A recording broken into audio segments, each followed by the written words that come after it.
There is a lot of hysteria about what the Supreme Court did. Allison Camerado on CNN calls it a dark dystopian future. Jeffrey Toobin, who wanted to pay for his mistress's abortion and not child support, is horrified.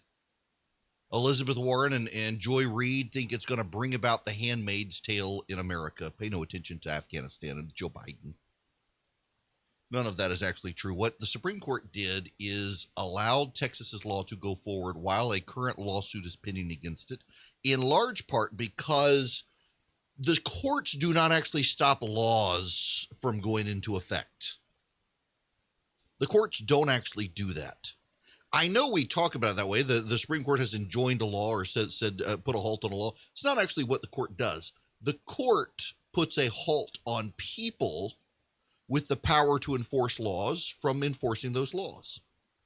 The problem is that the way the law in Texas is written, state legislators and judges and executives and the sheriff, they can't enforce the law. It's a private right to sue. And under the law, you have to sue the person who is charged with enforcing the law. And they can't sue all the people of Texas because not all the people of Texas will enforce it. It's actually a creative legal maneuver by Texas. It allows you individually, if you know an abortion is happening, to sue the person who's participating in the abortion with the exception of the pregnant mom.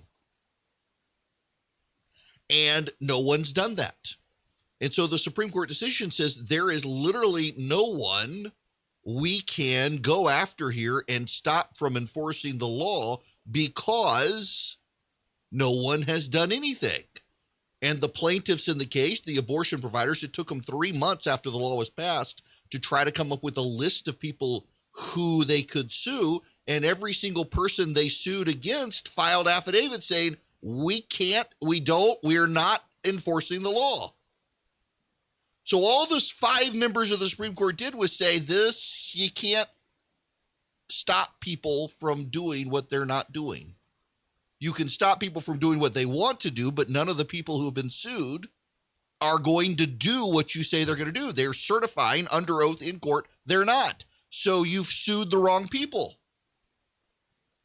And by the way, you got another case pending.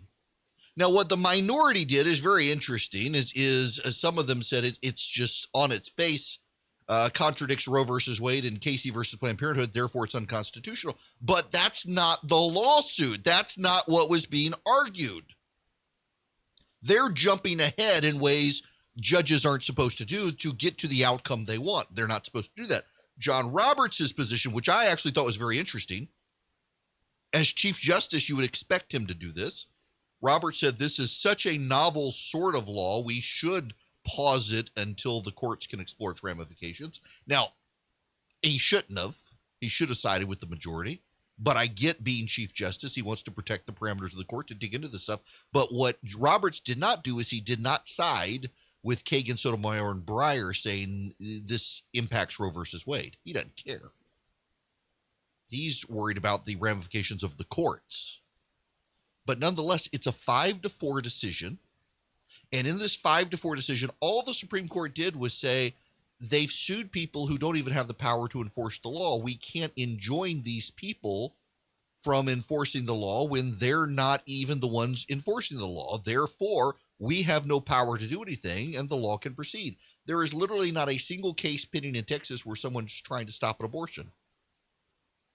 There's not. And yet, if you listen to the hysterics in the media, that's what you think is happening. That's not what's happening. That's not what the Supreme Court did. In fact, I'll actually still be surprised if the court upholds or reverses Roe v. Wade. I think it'd be a great thing if they did, but I'll be surprised if they do. I'm a little more hopeful now. And I was definitely wrong yesterday. I said that they wouldn't go this far, and they did. So I'm encouraged maybe they'll go all the way. Roe versus Wade, even Ruth Bader Ginsburg said, was a terribly decided law or a terribly decided case. So maybe they'll undermine it with its own logic. But all of the hysteria you're hearing in the media, it's not true. All the court did was say they have no power to stop someone from enforcing the law when the people who were sued have no power to enforce the law to begin with. You can't just have the court say, hey, all of you don't enforce this law. No, the court only has power over the people who are before the court. And the people who are before the court are the abortion providers and these judges and legislators and state bureaucrats who were sued, and none of them have the power to enforce the law. Therefore, the abortion providers sued the wrong people. Therefore, the court has no power.